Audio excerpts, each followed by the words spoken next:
Assalamualaikum warahmatullahi wabarakatuh. Kami dari kelompok 3 kelas jurusan Sistem Informasi ingin menjelaskan materi mengenai framework COVID pada tahun 2019. Nah, untuk anggota kelompoknya yaitu yang pertama saya Indah Nirwana, lalu ada Nur Sabrina Nasution, dan Putri Khairunisa. Nah, bagian pertama yaitu perkenalan.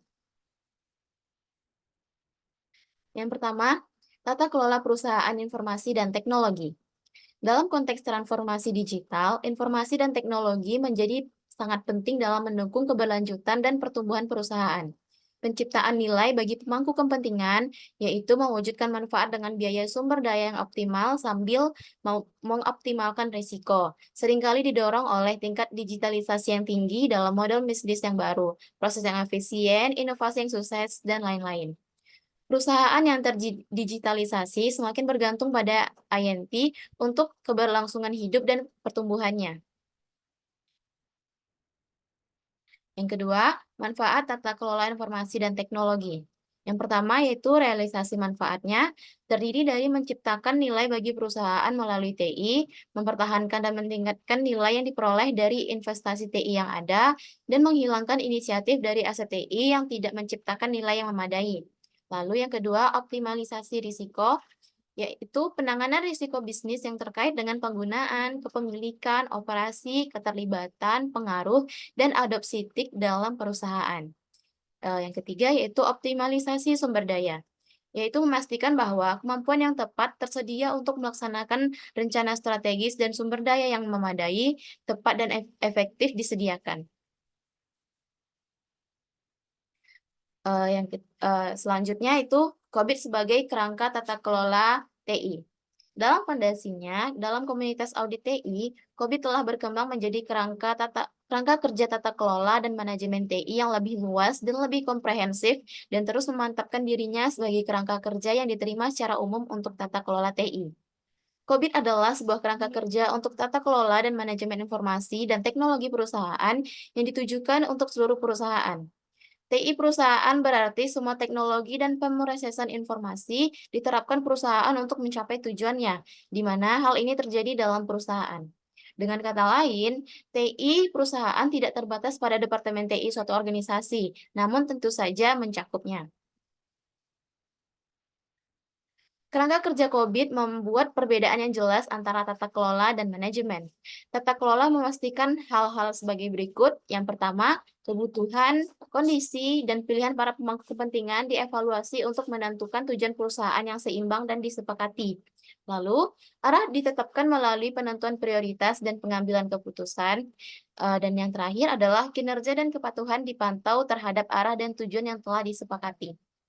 Manajemen merencanakan, membangun, menjalankan, dan memantau kegiatan selaras dengan arah yang ditetapkan oleh Badan Tata Kelola untuk mencapai tujuan perusahaan. Bagian kedua, audiens yang dituju. Yang pertama yaitu pemangku kepentingan tata kelola. Pemangku kepentingan tata kelola COVID ini terdiri dari papan, manajemen eksekutif, manajer bisnis, manajer TI, penyedia jaminan, manajemen risiko, regulator, mitra bisnis, dan vendor TI. Next. Nah, selanjutnya akan dijelaskan oleh Saudara Putri Khairunisa. Baiklah, selanjutnya chapter 3 yaitu prinsip COVID.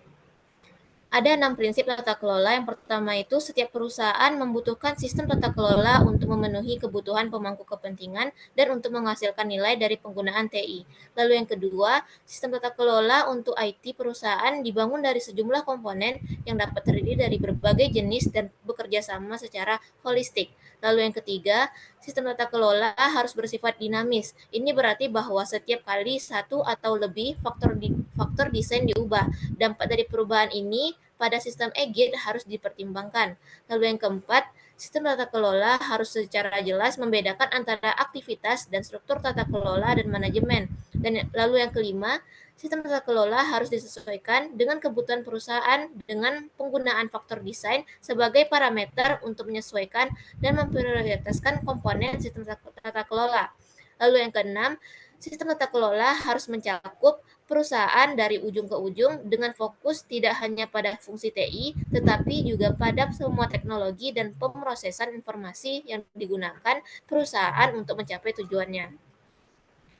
Lalu ada juga 3 prinsip kerangka tata kelola, yaitu yang pertama, kerangka kerja tata kelola harus didasarkan pada model konseptual yang mengidentifikasi komponen-komponen utama dan hubungan antara komponen untuk memaksimalkan konsistensi dan memungkinkan otomatisasi. Lalu yang kedua, kerangka kerja tata kelola harus terbuka dan fleksibel. Kerangka kerja ini harus memungkinkan penambahan konten baru dan kemampuan untuk mengatasi masalah baru dengan cara yang paling fleksibel sambil tetap menjaga integritas dan konsistensinya. Lalu yang ketiga, kerangka kerja tata kelola harus selaras dengan standar, kerangka kerja, dan peraturan utama yang relevan. Nah, adapun COVID 2019 yang menyempurnakan versi COVID sebelumnya dalam beberapa area seperti berikut. Yang pertama itu fleksibilitas dan keterbukaan. Arsitektur terbuka COVID memungkinkan penambahan area fokus baru atau memodifikasi yang sudah ada tanpa implikasi langsung terhadap struktur dan isi model inti COVID. Lalu yang kedua, mata uang dan relevansi. Model COVID mendukung referensi dan penyelarasan terhadap konsep-konsep yang berasal dari sumber-sumber lain. Lalu yang ketiga, aplikasi preskriptif, yaitu model seperti COVID dapat bersifat deskriptif dan preskriptif. Model konseptual COVID dibangun dan disajikan sedemikian rupa sehingga penerapannya dianggap sebagai resep untuk sistem tata kelola TI yang disesuaikan. Lalu yang keempat, manajemen kinerja TI. Struktur model manajemen kinerja COVID diintegrasikan ke dalam model konseptual, konsep kematangan, dan kapabilitas diperkenalkan untuk penyelarasan yang lebih baik dengan CMMI. Lalu kita masuk kepada chapter 4 yaitu konsep dasar sistem dan komponen tata kelola.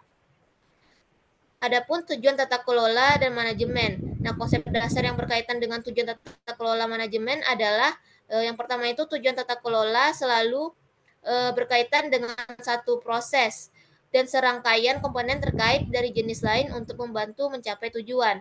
Lalu yang kedua, tujuan tata kelola ini berhubungan dengan proses tata kelola, sedangkan tujuan manajemen berhubungan dengan proses manajemen.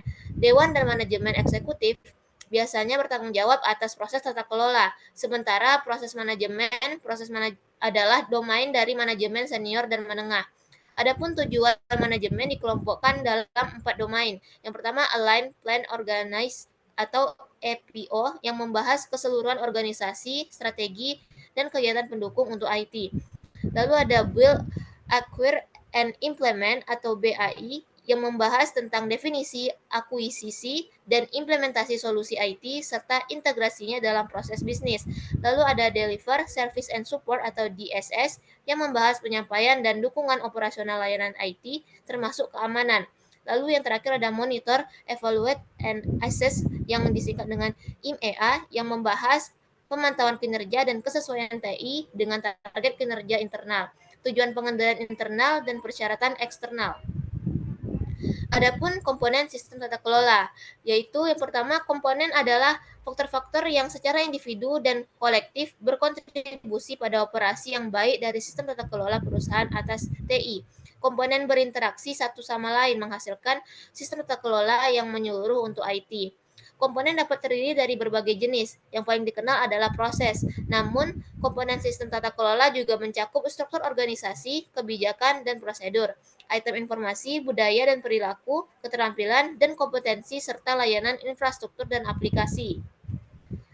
Lalu ada juga area fokus dalam tata kelola TI ini. Yang pertama yaitu perencanaan dan perorganisasian, yaitu menetapkan strategi TI, membangun infrastruktur TI yang sesuai, dan merekrut personel yang kompeten. Lalu yang kedua, pengadaan dan implementasi, yaitu memastikan proses pengadaan dan implementasi teknologi yang efisien dan efektif. Lalu, pengiriman dan dukungan yang menyediakan layanan TI yang handal dan berkualitas kepada pengguna.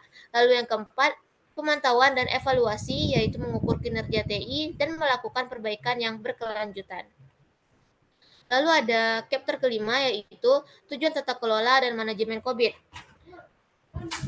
Yang pertama itu kita akan membahas tentang tujuan. Tujuan COVID governance ini dan manajemen objektif adalah untuk menyediakan kerangka kerja yang komprehensif untuk tata kelola dan manajemen informasi dan teknologi IT yang di perusahaan. Kerangka kerja ini membantu organisasi untuk menyelaraskan IT dengan strategi bisnis, meningkatkan nilai dari IT, mengurangi resiko IT. Lalu COVID ini didasarkan pada 5 prinsip utama, yaitu fokus pada nilai, keselarasan dengan bisnis, penerapan holistik, pendekatan proaktif, pendekatan yang dapat disesuaikan. Dan COVID ini juga terdiri dari 2 bagian utama. Yang pertama itu kerangka kerja tata kelola. Kerangka kerja tata kelola COVID ini menyediakan panduan untuk Dewan Direksi dan Manajemen Senior tentang bagaimana mereka dapat mengawasi IT. Kerangka kerja manajemen COVID ini menyediakan panduan untuk manajemen IT tentang bagaimana mereka dapat mengelola IT secara efektif. Selanjutnya yaitu chapter ke-6 akan dibahas oleh Nur Sabrina Nasution.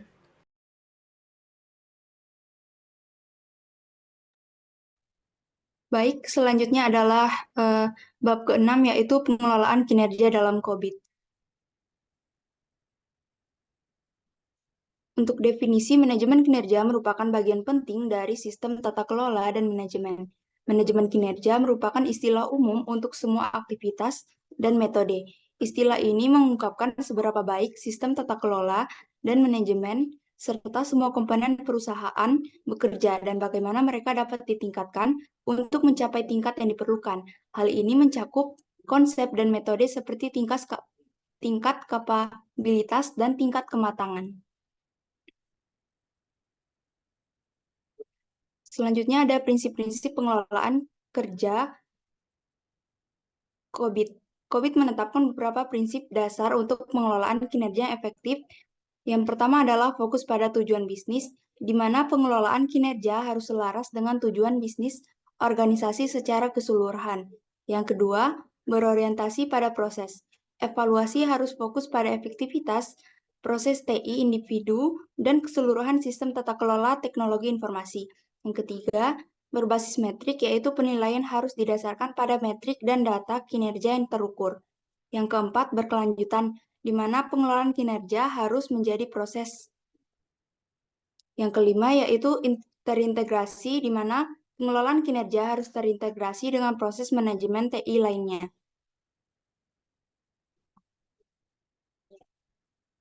Kemudian bagian ketiga yaitu tinjauan pengelolaan kinerja COVID. COVID menyediakan kerangka kerja untuk mengelola kinerja semua komponen sistem tata kelola dan manajemen TI organisasi. Ini mencakup seperti proses TI, struktur organisasi, informasi, data dan aplikasi, kultur dan perilaku. Dengan mengevaluasi setiap komponen ini, organisasi dapat mengidentifikasi area yang membutuhkan perbaikan dan pengambilan tindakan untuk meningkatkan efektivitas keseluruhan sistem tata kelola TI mereka. Lanjut, bab 7 ataupun bab terakhir yaitu merancang sistem tata kelola yang disesuaikan.